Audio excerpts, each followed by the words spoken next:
Good afternoon. How are you doing today? Good, excellent. It's great to be here in community with you all today.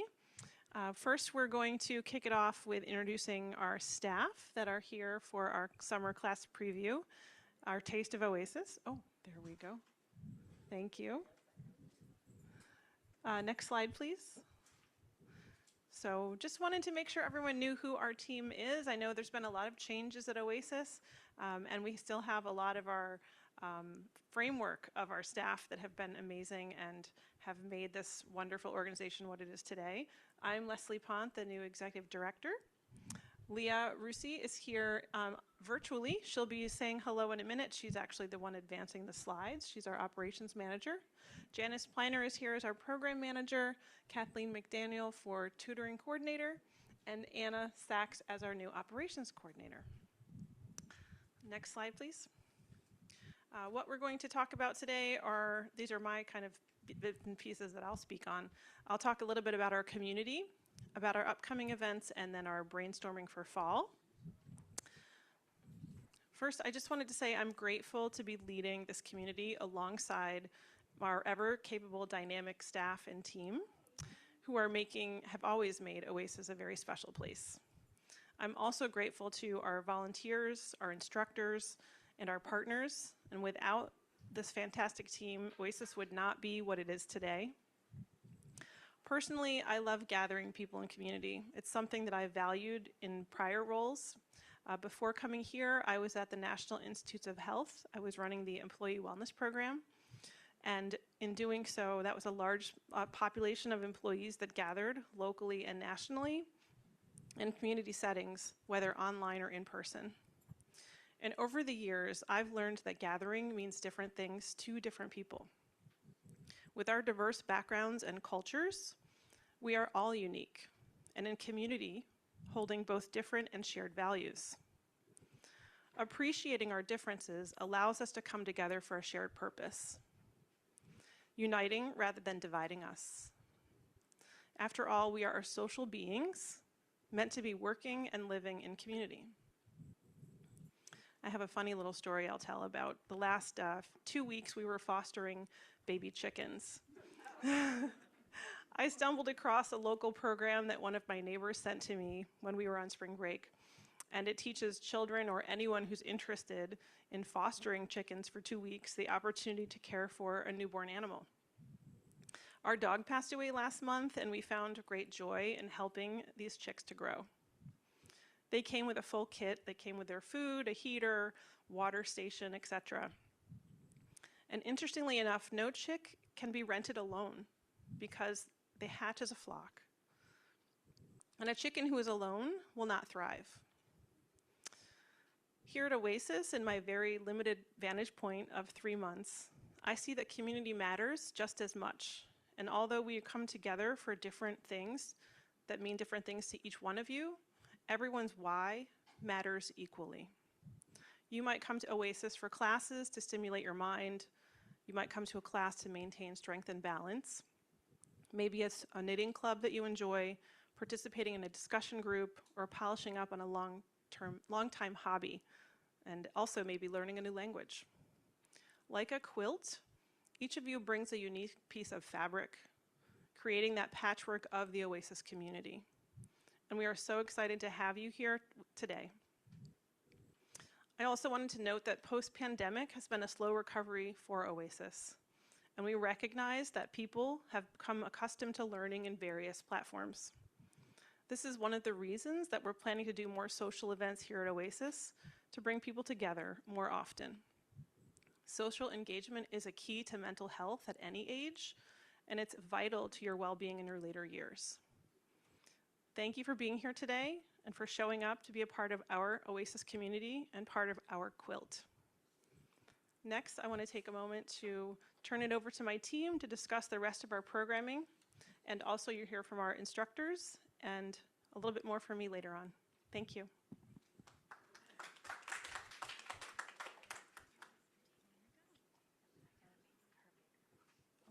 Leah's going to go first. Hi, everyone. Can you see me? All right, well, good afternoon. I'm Leah Rusi. I'm the Operations Manager and Volunteer Coordinator for Washington Metro Oasis. And I'm so glad to have the opportunity to join you all virtually today.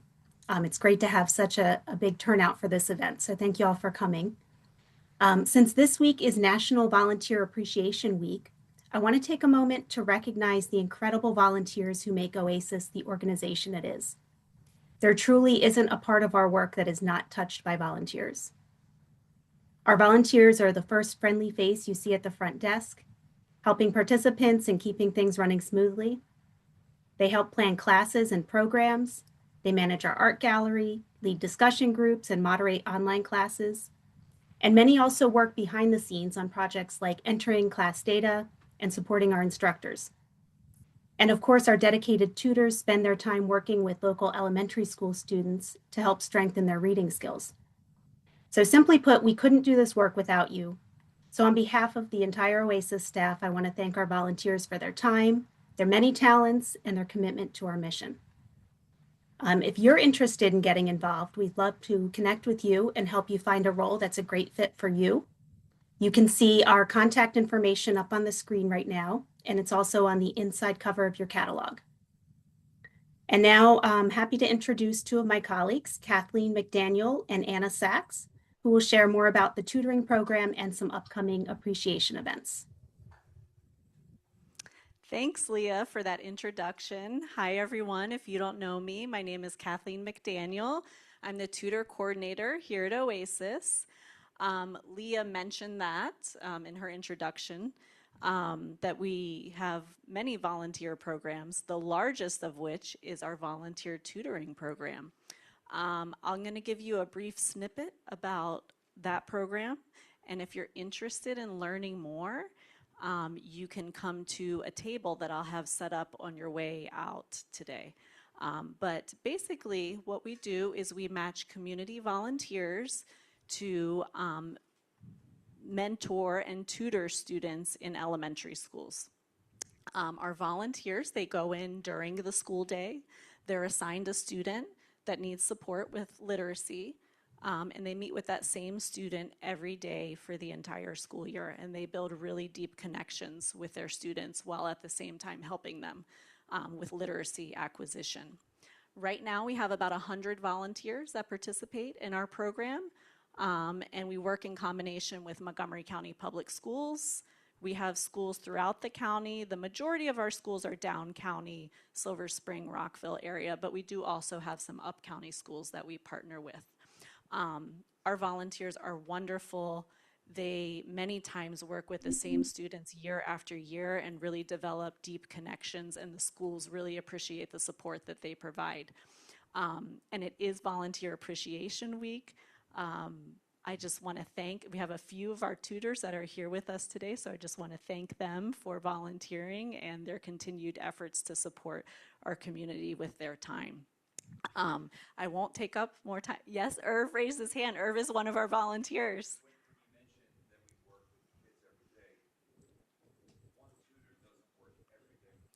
Yeah. Once a week. Sorry, once a week. The volunteer, I'm sorry, I misspoke. The volunteer works with their students once a week for the entire school year. Sorry, I misspoke if I said that. And thank you, Irv, for all that you do. Irv joined us this year, and he's having a great time working with his students. Sorry, I don't mean to speak for you, but it is true. See, he says it's true. It's true. And I won't take up more of your time. I have limited time. We have a lot of information to share, so now I will pass it over to Anna.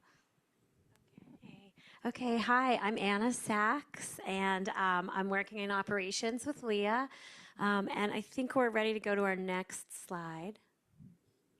Right, is Leah advancing? Leah advancing, there we go. One of the things we're doing is overseeing our front desk volunteers and also a lot of the day-to-day operations here at Oasis. And so we wanted to also let you know we have these two volunteer events coming up. On May 29th, we're doing an ice cream social for all of our volunteers. And then also June 1st, we're doing a celebration for all of our tutor volunteers as well. And now I'm going to turn it over to Janice to tell you more about our programming.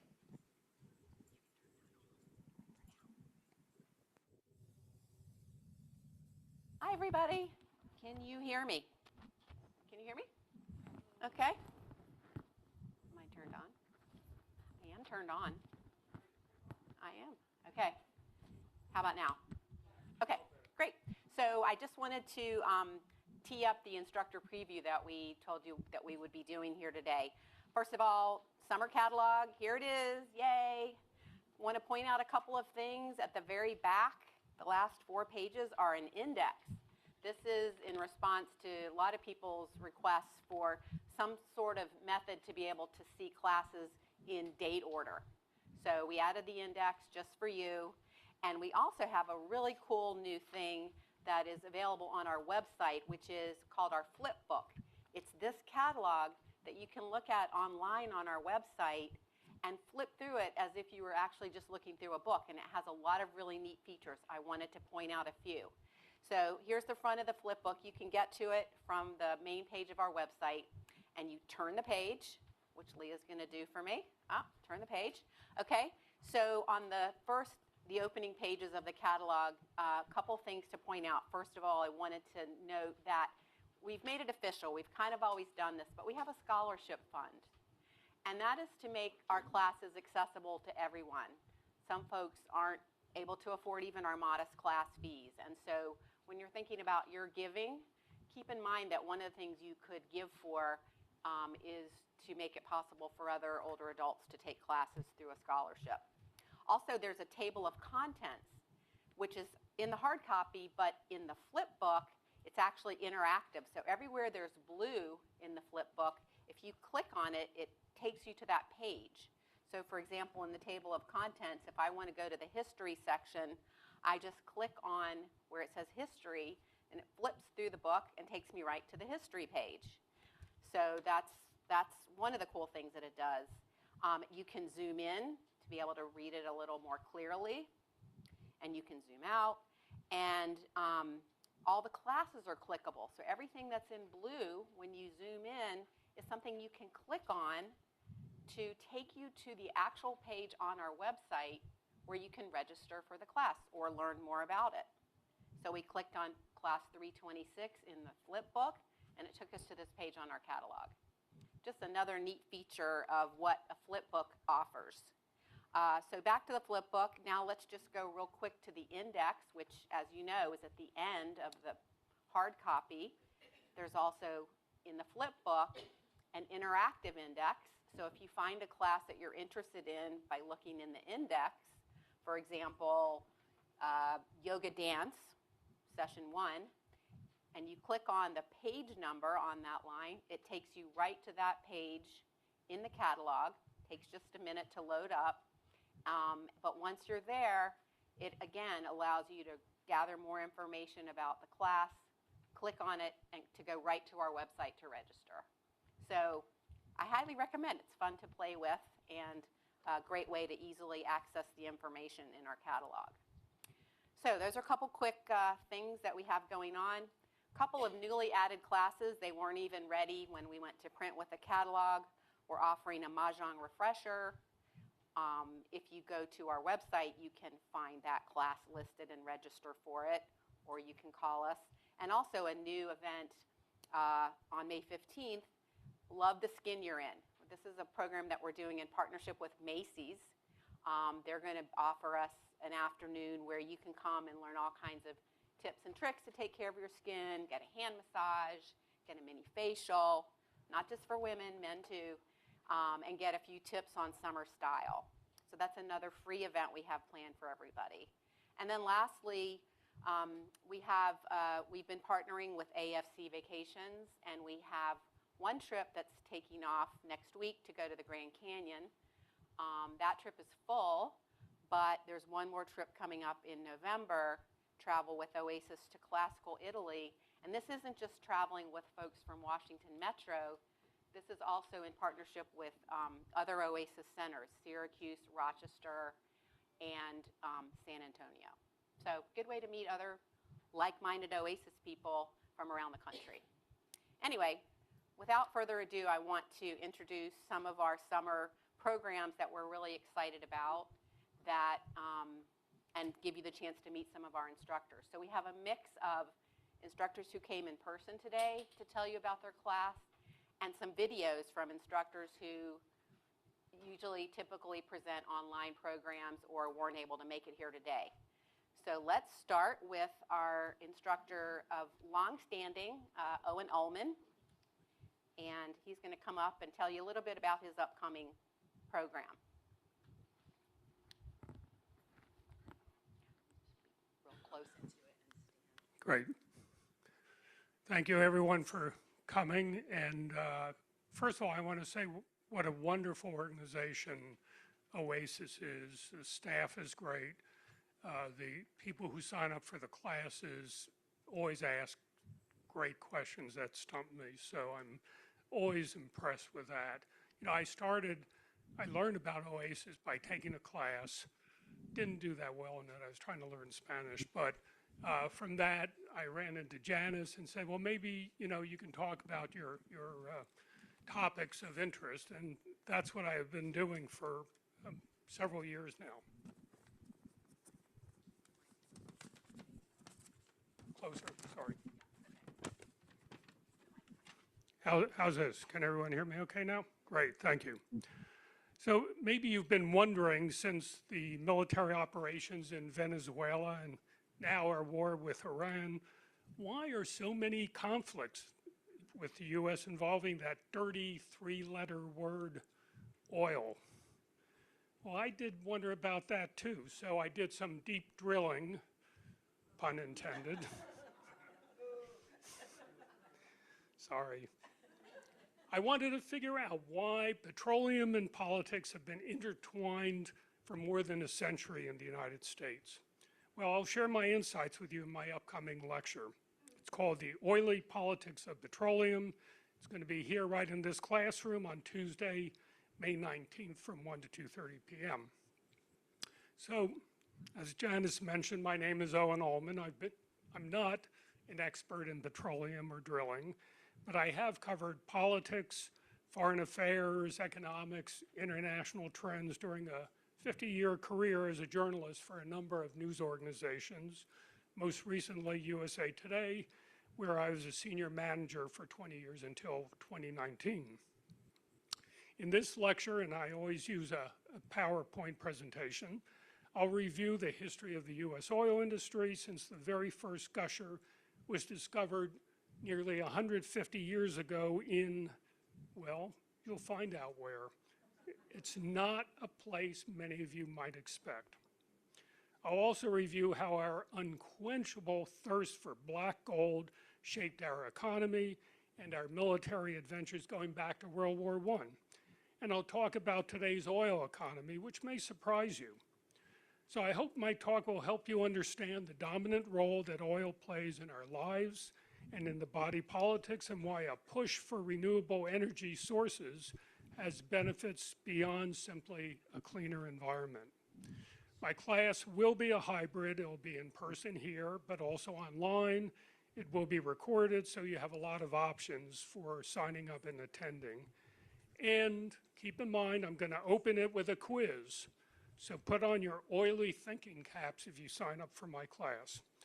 Oh, and one more thing, I'll be giving another lecture, I think is listed there, on our history of always turning our wartime foes into our friends or allies, as far back as the founding of this country with the revolution, and our current pals, the Brits. And that'll be on Tuesday, July 7th, also from 1 to 2:30 p.m., and it is a hybrid class. So thank you very much for coming. I appreciate it. Thank you, Owen. By the way, inside your catalog, there's a piece of paper which is in the order of the presentations today. So if you hear of a class that you're interested in, check it off on the sheet, and then you can take this home or take it out to the front desk, and we can help you register for these classes. Now we have some video presentations from some of our upcoming instructors, including Rick Bell, Professor of History at the University of Maryland. Hello, folks. I'm so glad to be here at Taste of Oasis. I'm here to tell you about the next 4 classes that I'll be doing for Oasis over the next few months. They're each part of a continuing series of standalone talks that take different themes in early American history, one at a time. The next one I'll be doing is called Sex and the Colonial City. This is all about sex and marriage and sexuality in cities like colonial Philadelphia in the years before the Revolution. Really interesting stuff, and there'll be some pretty saucy illustrations as well, I should warn you. The next stop will be creating the Constitution, about the all-important Federal Convention in 1787 that will remake and set aside the Articles of Confederation and replace them with a much stronger, tougher, more powerful, vigorous, centralized government in 1787, in which, of course, the power of enslavers through the 3/5 clause will be centrally situated. Then after that, we'll be talking about foreign policy. We'll do a session about the newly United States and the rest of the world. So we'll see how early presidents like Washington and Adams and Jefferson navigated this new nation's place in the world and tried to triangulate against encroaching threats from the British Empire and the French Empire in the context of the Napoleonic Wars. And then the final session in this 4-part sequence over the next few months is called Declaring Cultural Independence. And this is about how American writers and painters and museum curators created an American culture that's distinct from Britain in the 50 years after the American Revolution, and will pay particular attention to the American language and how a Connecticut schoolmaster named Noah Webster tried to get Americans to speak Greek. That didn't work, so he pivoted to reforming their mode of spelling instead. Each of these, I think, really interesting. I hope you come along for some or all of them. Can't wait to be back with you at Oasis. Thanks very much.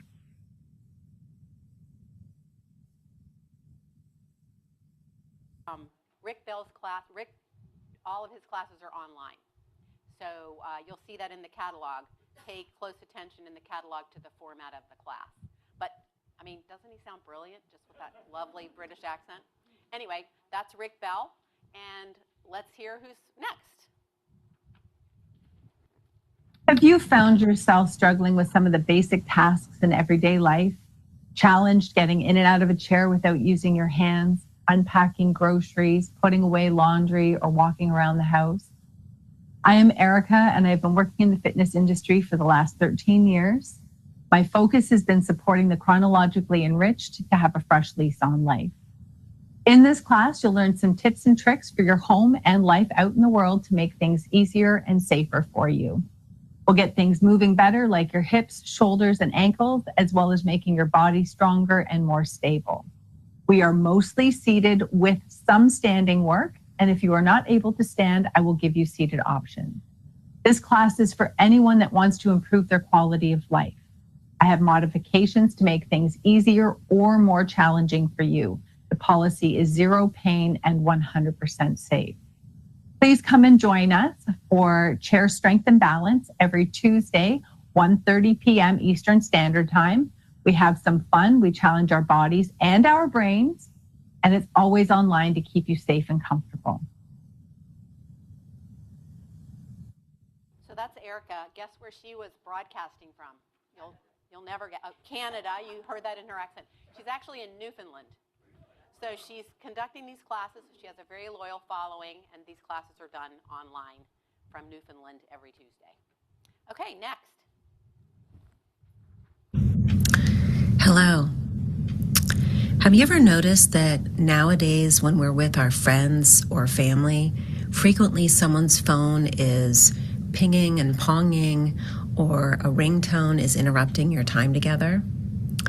Or maybe you go to look at your phone and look at what the weather is for the day, and the next thing you know, you're scrolling through your phone and time has passed, hours have passed, and you don't know where your afternoon went.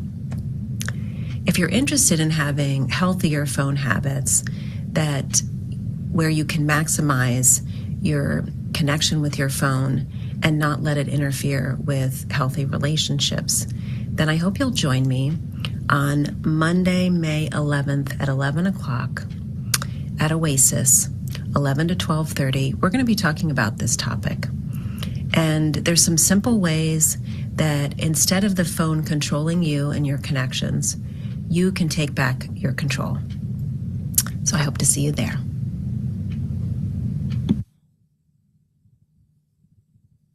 That's an in-person only class at Oasis. Who do we have next? Ah, a live person.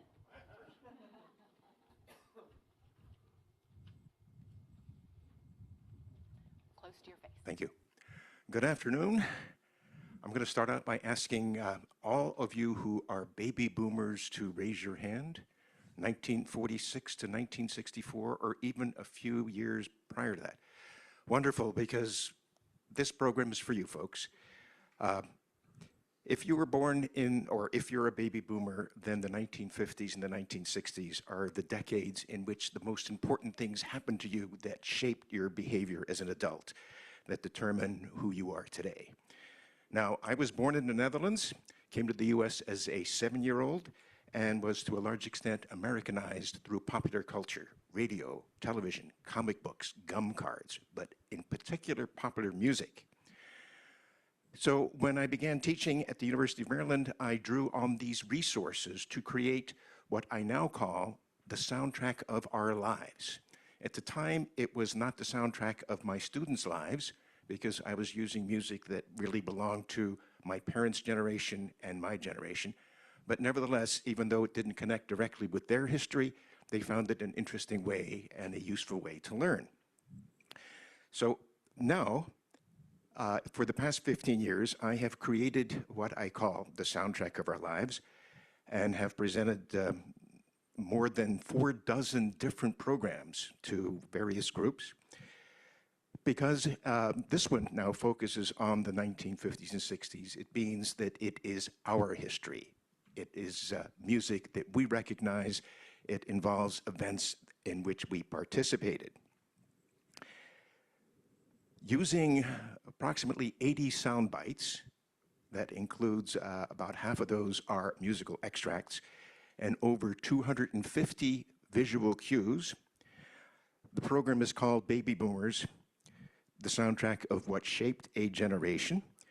The images include everything from gum cards to iconic photos, lots and lots of sheet music so that you actually get to see what the artists from whom you'll be hearing looked like when they recorded these songs.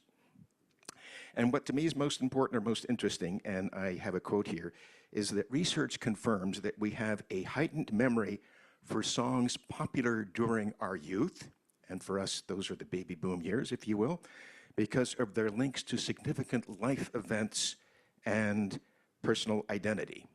In other words, you hear a song and you remember who you were with, maybe your first crush, maybe a summer at the beach, and you then are able to evoke what are called music-evoked autobiographical memories. It takes you back in time. Hopefully, it reminds you of good times. Now, you may recognize this photo. How many of you participated in duck and cover drills? These are the kinds of images, and you'll hear, if you don't remember Bert the Turtle, who told you about duck and cover, that's the kind of iconic and well-known soundtracks or sound bites that you'll get. Now, I do have to give you a warning. The programs that I present do come with warnings, namely that you will become highly susceptible to contracting earworms. These are the loops that keep a particular song in your head, and you'll find it very difficult to get rid of those earworms. But nevertheless, I hope that you'll join me for this hybrid class on the 16th of June at 1 p.m. Hope to see you there.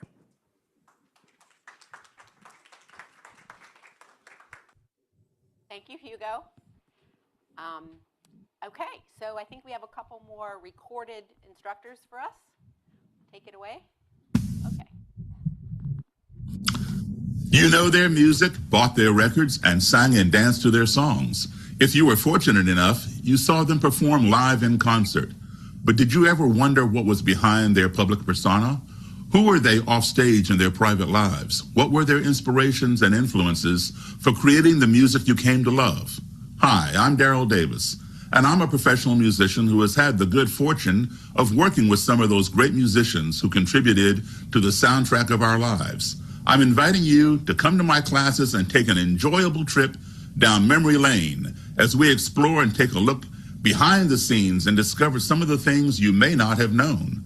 After the class is over, whenever you hear those songs, you will hear them with sharper ears and a newfound respect for those artists, and most of all, a bigger smile on your faces. Please join my classes in person at Oasis or via Zoom on Tuesday, June 9th at 1 p.m. when I present the late Neil Sedaka, the man and his music. And on Tuesday, July 14th at 1 p.m., I will feature the music and members of Three Dog Night. Hope to see you there.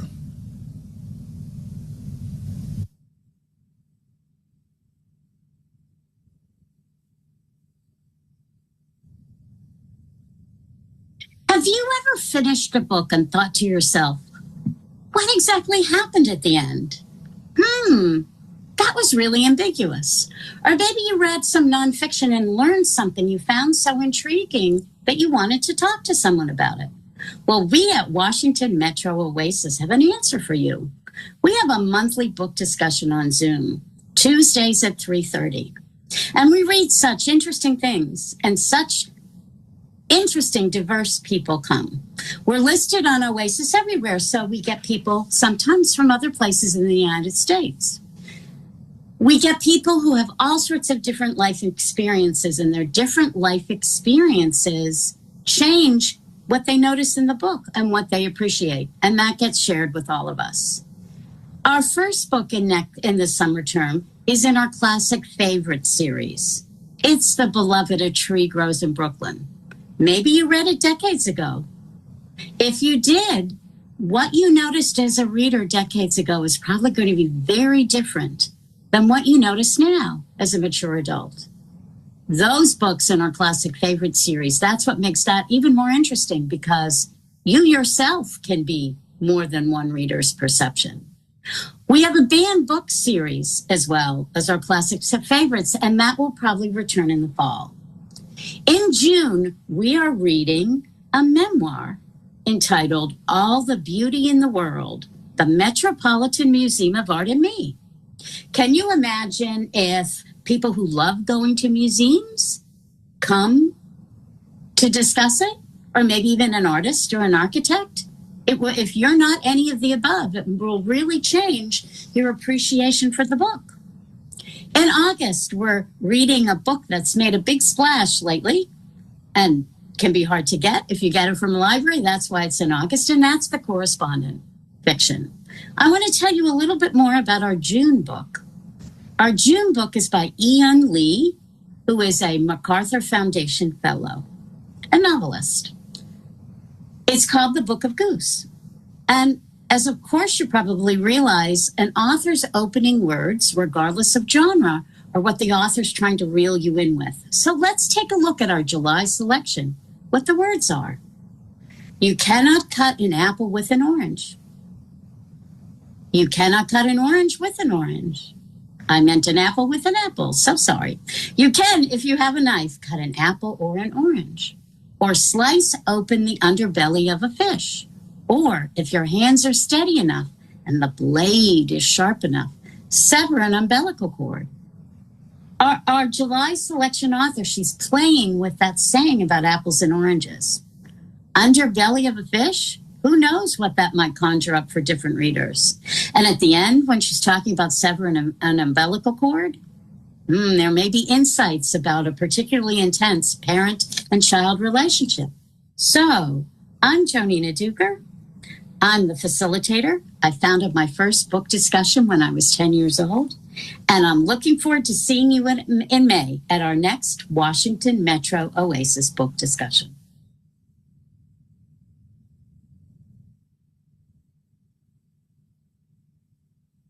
Those discussions are online.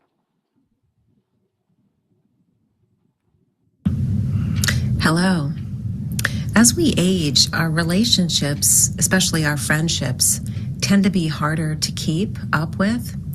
And we may lose friends due to death, moving.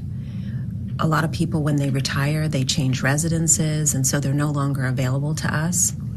And we have to figure out how we're going to build new connections at a later age.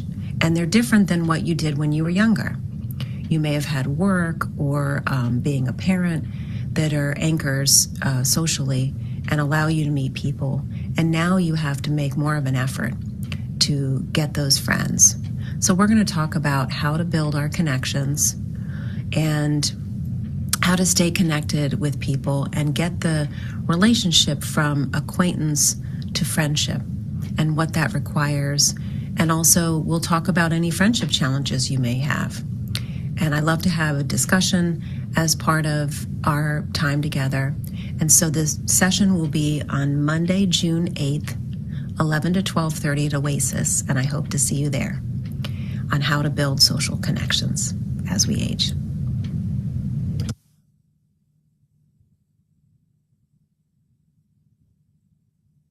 My name is Garrett Martin, and I am a professor at the School of International Service at American University. And I am delighted to be teaching this summer the class, The U.S.-Iran Standoff, History, Tensions, and What's Next.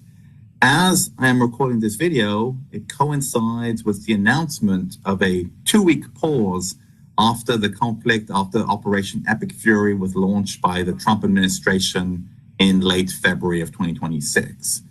Even if this ceasefire was to continue, and that is a big if, nonetheless, the conflict between Iran and the United States is deeply ingrained in history, deeply ingrained in the 47 years of tension since 1979 and the beginning of the Islamic Revolution. Whatever the domains or whatever the dimensions of this fraught relationship, whether over Iran's nuclear ambitions, its policies towards Israel, or its support of proxy groups across the Middle East, those again are deeply, deeply connected to those tumultuous 4 decades. So I think in order to properly understand and to try and anticipate what is next for this difficult relationship between Washington and Tehran, this class will try to take a historical approach to provide insight and to help us understand and anticipate. I look forward to seeing you all in the classroom in July.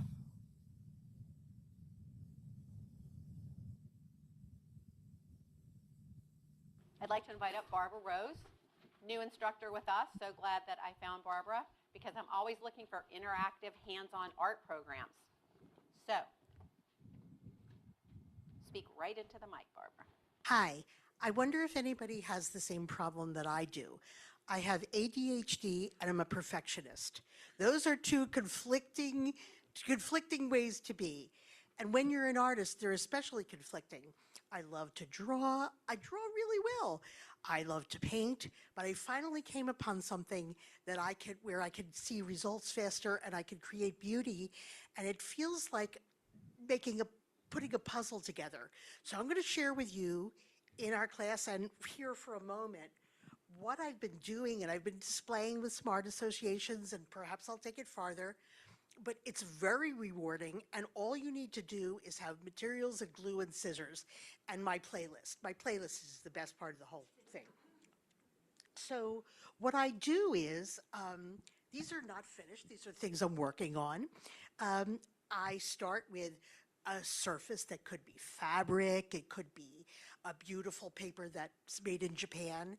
And then I use things that I've always loved, textural things. I love to go into a fabric store. I don't have time because of the ADHD to make the beautiful curtains or clothing, but if I use those elements to make my collages, I'm really happy. And it turns out this cord that you can find in a craft store or in a fabric store, it curves because it comes off a spool. And the way it curves is so inspiring. So I use those curves, and there I am with my glue gun. And then these are little pieces of curtain that I got from a remnant bin in Mexico City. I was so happy I got them for 50 cents. So let me show you a few other things. More things like this. I like to use trim. And the thing about doing this is your satisfaction to time ratio is ideal. Just a couple more things. I bring all the materials. I bring the glue gun. I teach you how to not burn yourself, and you walk out with something that you feel good about, and you'll love my playlist. Thank you.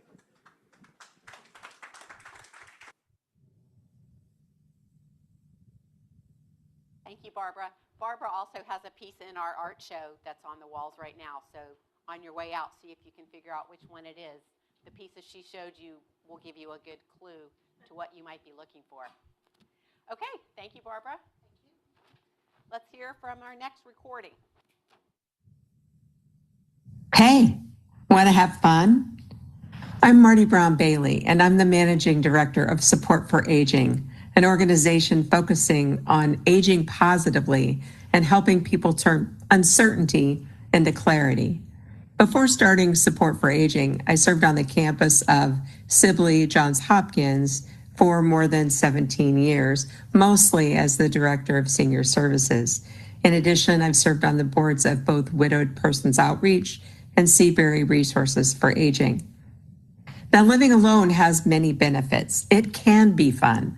People who live alone report having less stress, using solitude for creativity, and being able to make decisions without consulting anyone else. Now, that's a plus.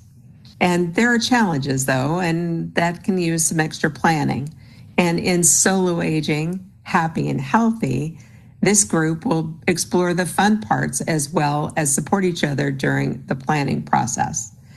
The first thing we're going to do is get to know each other and talk about living well today.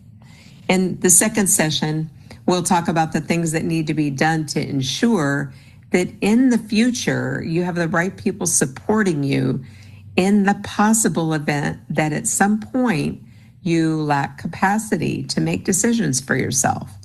So what needs to be in place? And that will be the second session. In the third, we'll be talking about staying connected now and in the future. Isolation is the enemy of your brain, and we'll discuss and make plans for how to ensure that even when it gets hard.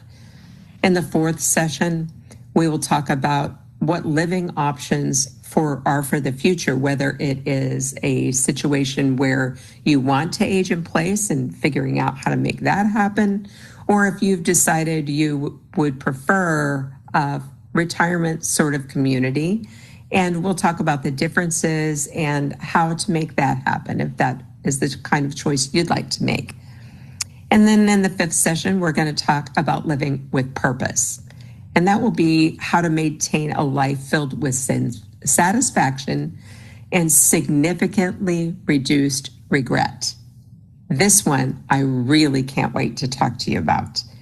And finally, we'll talk about living with change and other kinds of advancements. This talk is going to help you find new ways of living well. This group will be interactive. We're going to build community. I do want you to know that we need a commitment from you to show up for each other. So please remember to make a commitment to as many of those 6 sessions as possible. We're going to build resilience. We're going to prepare for your future, get to know each other, and most importantly, have fun.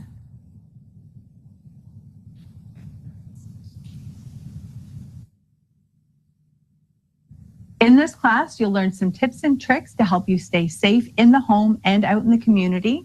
We get our bodies moving, improving your mobility, stability, strength, coordination, flexibility, and balance. This class is a balance of seated as well as standing work, and it is made so everyone can come out and have a challenge for themselves and stay safe. There are modifications to support you getting stronger and progressing over time. Zero pain is our policy. This class is for anyone that wants to feel more confident on their feet, gain strength, and have some fun. Please come and join us for Build a Better Balance every Friday at 1:30 p.m. Eastern Standard Time on Zoom. It's always online to keep you safe and comfortable.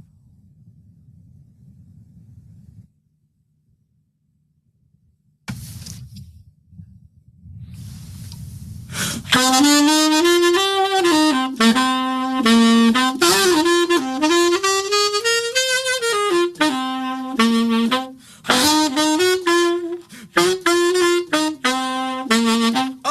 hi, I didn't see you there. I'm just busy practicing, but I'm also super excited for the classes I'm going to be offering this summer session at Oasis. And the reason I'm especially excited is because the next few months are going to be pretty big ones for jazz history nerds like me, because we'll be celebrating the centenaries, the 100th anniversary of the birth of arguably the two greatest and most significant musicians in the second 50 years of jazz history. So first up, we've got Miles Davis. Now, the actual centenary is going to be on May 26th, but a week earlier, on Tuesday, May 19th, I'm going to offer a class on his life and his music so you can be fully prepared.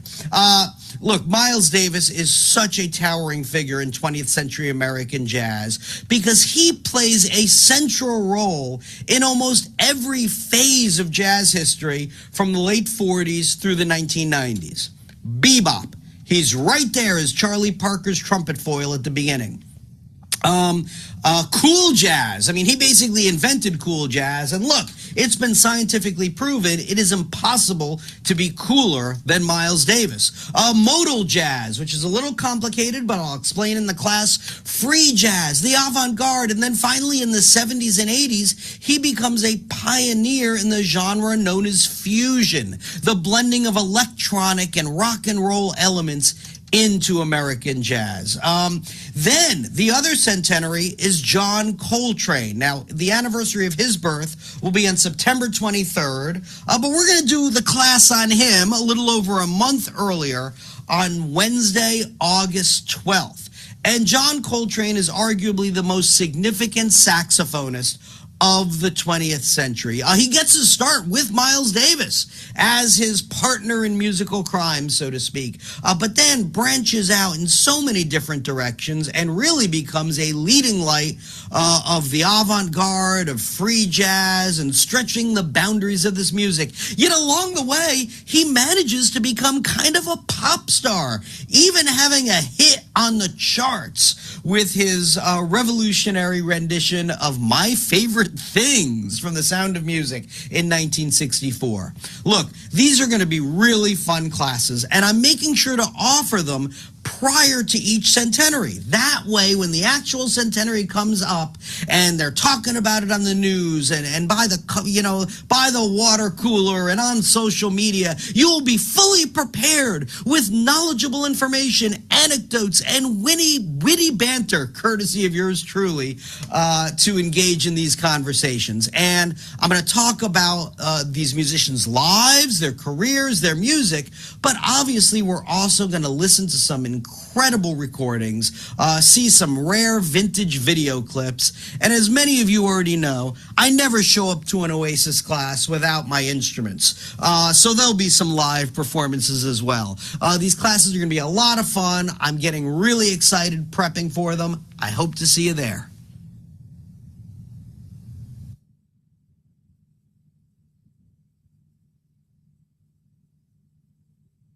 Last but certainly not least, we have so happy to have with us today Judy Feldman, a wonderful art historian who keeps us really interested in her fusion of art and history.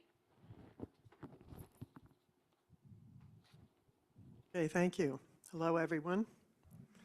I'm Judy Scott Feldman. I've been teaching art history for over 40 years, but I thought about the two classes I'm going to be teaching this summer in terms of contemporary art history. The executive orders by our current president to put classical architecture back as the formal federal architecture in the United States and in Washington, and the other order to create a triumphal arch at Memorial Circle across from the Lincoln Memorial.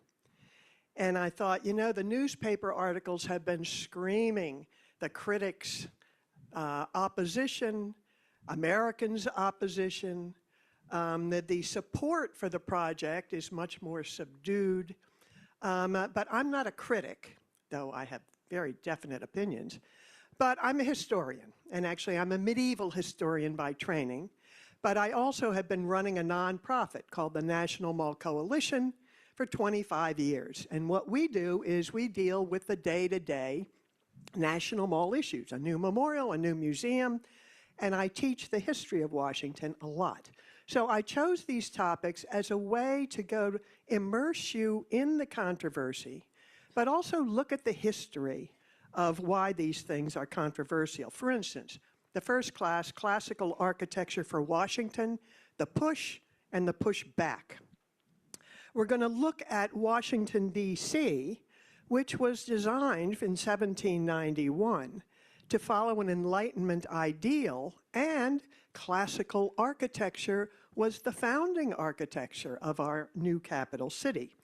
We'll look how in the 1902 plan for Washington, the classical style was very much reasserted by the Macmillan Commission, and it prevailed in Washington and in much of America until the mid-20th century. And then we see modern on the rise. We'll look at the meaning of classical architecture from ancient Greece and Rome, the Renaissance, but also in modern times, used by Mussolini, by Hitler, and by our president to assert power and also empire. We'll look at the symbolism, and we'll look about why did we move away from classical in the 20th century, and why might the administration want to move back. Now, when we talk about Washington, it's very clearly classical in its origin, but also another issue that most people don't know about has to do with federal architecture, courthouses. And here we've got, in my view, a legitimate beef about the way in which many architecture designs have been used to create courthouses that look more like libraries or museums. So we'll talk about the controversies about the National Civic Art Society, which is promoting classical with the president. And we'll reassess, is there an opportunity to both use and employ classical, but also use modern and not mandate one or the other? I believe there is. The second class is the Triumphal Arch for Washington, Ancient Precedents and Modern Meanings. Again, the president has dictated that he wants a 250-foot high triumphal arch, much taller than the Lincoln Memorial, the Capitol building, the White House, much taller than the Arc de Triomphe in Paris. We'll look at the form, which emerges in ancient Roman times and is used through history as a symbol of military victory. And we'll look also at a related theme, which is the gateway arch, because this arch has been described as both a triumphal arch, but also as a gateway arch. Gateways that would have been entrances into walled cities. So both those arguments have been made, and both of them are worth historical evaluation.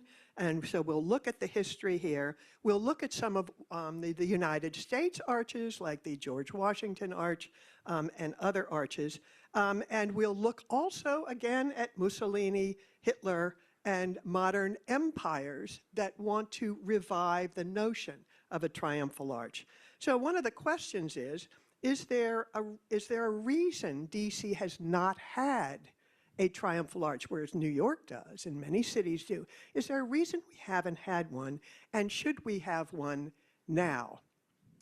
So we'll look at this, and I'll present many sides and allow you to think about it and invite you to argue with me. These classes are both hybrid on June the 3rd, Wednesday from 1 to 2:30, and the other one July 29th, Wednesday from 1 to 2:30. I hope to see you there. It'll be interesting. It'll be very scholarly, but we'll have lots of images and lots of provocation. Thank you.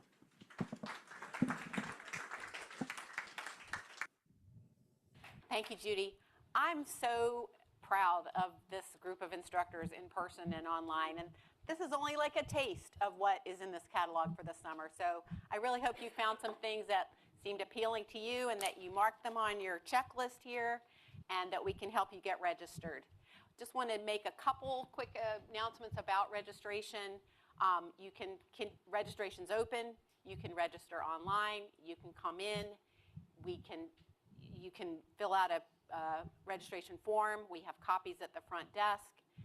And you can register in the lobby today. There's folks at the front desk who would love to help you get signed up. I want to draw your attention to a couple things in the catalog just for you to pay attention to when you're signing up. Make sure to pay attention to the class location. It's either at Oasis, which means it's here only. It might say Zoom, which means it's Zoom only. And if it's a hybrid class, it'll say at Oasis and Zoom. So just pay attention when you're signing up. And also pay attention to whether the class is recorded or not. We record some, but not all of our presentations. We leave it up to the instructor. But we don't want you to be disappointed. If you sign up for a class and you know you can't make it, but you're counting on the recording, double check in the catalog. There's an icon, and on our website there's an icon that tells you if the class is recorded or not. If it is recorded and you sign up, we will automatically send you the recording within 7 business days. Next slide. Also, I just wanted to point this out. For those of you who do use our online registration system, I don't know if you know this, but when you log into your Oasis account online, you can, as soon as you log in, see on your dashboard a red button that says View Print Class Receipt. That receipt allows you to look at online or print out for yourself all of your classes that you've signed up for this term in date order, and also it has a live Zoom link.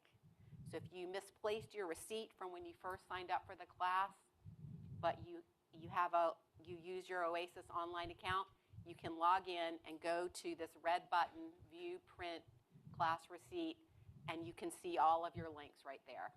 You can also call us before the class if you are desperate to find your link. Just give yourself and us some time, so try to call at least a half hour in advance. Anyway, that's all I have to say, and I'm going to turn things over to Leslie to wrap things up and also do some Q&A.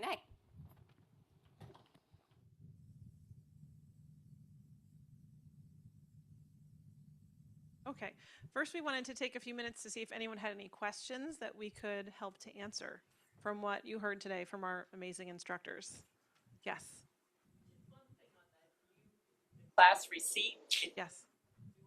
It only does the present class and the future classes. It doesn't do the past classes. Just your current term. Just what's current and what's. So when you have your receipt, it shows only your current term. And what's current, like on mine, it only showed today's and maybe the one next week. That's all. Or it only showed the current ones. It didn't show what I had taken the whole semester. Well, we're in a new term now. We're in the summer term. So all of your winter classes aren't showing up on your receipt anymore. Okay. So the question and clarification had to do with the receipt, and if it had to do with a class that you've taken the past term, it won't show up as you register for the current term. I wanted to make sure I said it here because we are recording and we want to make sure folks that watch at home can also hear the questions. Thank you. Any other questions right now? Yes. Since I heard mention of Newfoundland, and since I'm a huge fan of the show Come From Away, I have to ask, where in Newfoundland is Erica Campbell? Is she anywhere near Gander? I don't see it, a small town. Okay, so the question was where one of our instructors was from in Newfoundland. We can find out, but we don't know exactly what small town she's in. It's not Gander. Good question, though. You should come to her class. Yes. How do I sign up for the school tutor? How to sign up for the school tutoring. We are going to have a table outside with Kathleen. She's the intergenerational tutoring coordinator, and she will be there with the table, and you can talk with her. Her table is going to be right towards the front door. Thank you. Yes. Hi, I don't have a question, but a comment. Yes. Oasis classes, and Seth Keibel and Daryl Davis are awesome. Take their classes in person. It's a lot of fun. Second thing is, Oasis a few weeks ago was advertising a company called Waltz Yes. Tech Support. Yes. It's fabulous. If you need a tech support person, not your kids who are always busy, but if you need a tech support person and they need television, cell phones, laptops, iPad, you name it, they only charge $35 a month. You get like 6 weeks of free consultation, and I can't tell you enough good things about it. And it's all because Oasis recommended it, and I think it's a special price through Oasis. I'm not sure. Yes, so for those that watched the recording, there was a comment on a couple of our instructors that are fantastic, Daryl Davis and Seth Keibel, and also the Waltz program for technical support, which is run through our National Oasis Institute. We are going to be launching new technology pages in the next probably 2 weeks that will share some more information on that for everyone, along with offering a tech tutor in person on a limited basis here as well. Didn't plan to talk about that today, but since you brought it up, I thought I would just kind of intro that for you. Thank you. Any other questions we might have? Hybrid classes. Yes. On Zoom. Yes. Recorded and one could watch it afterwards even if I missed it. Yes. Live class. Yes. Are the live classes recorded if the instructor gives permission? If it's at Oasis only, we don't know that. If it's here only, we are not recording it. We only record hybrid or recorded classes if the instructors give us a green light. If there's a class that's hybrid. Hybrid. Live one, can you still get the Zoom? If it's hybrid and you come to the live part of the hybrid, you can still get the Zoom. Yes, yes. Any other questions? I have a couple more comments. I was going to, not to stop the questions, I just don't want anyone running out of the room yet. No? Excellent. Okay, earlier we were talking a little bit about community, and I wanted to touch on how we are looking to help our community offerings grow. You may or may not know that coming out of the pandemic, we're slowly improving our bottom line. We want to help support our operations, and we have our Oasis Spring Appeal coming up. That will be in the mail in the beginning of June. Alongside the appeal, we've added a Support Oasis tab to our website. We've been doing some website updates recently. That section's to help better communicate our nonprofit status, the various ways to give, and why we need your support. As we are also a part of the National Oasis Institute, which was something we just spoke about that folks may or may not be aware of. And all of the Oasis centers have an annual service fee that we are required to pay to the Oasis Institute for the use of our systems.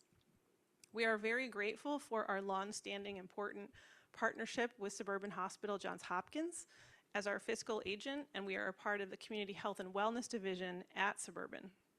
We value our Suburban and Hopkins partnership through and through, and our fellow staff from Community Health are here today with us. They'll have a table in the lobby with materials and giveaways, so please stop, say hi to them. And to recap on our fundraising efforts, all of our donations go to our operating costs, and we greatly appreciate your contributions, whether big or small, to support our mission, our operations, sustainability, and the future of Oasis. Janice mentioned earlier that we have our new scholarship fund to help everyone have access to our classes. So please consider donating to Oasis, and feel free to chat with me if you have any questions. If I don't know the answer, which I may not, being newer, I will find out who does, and we'll learn together.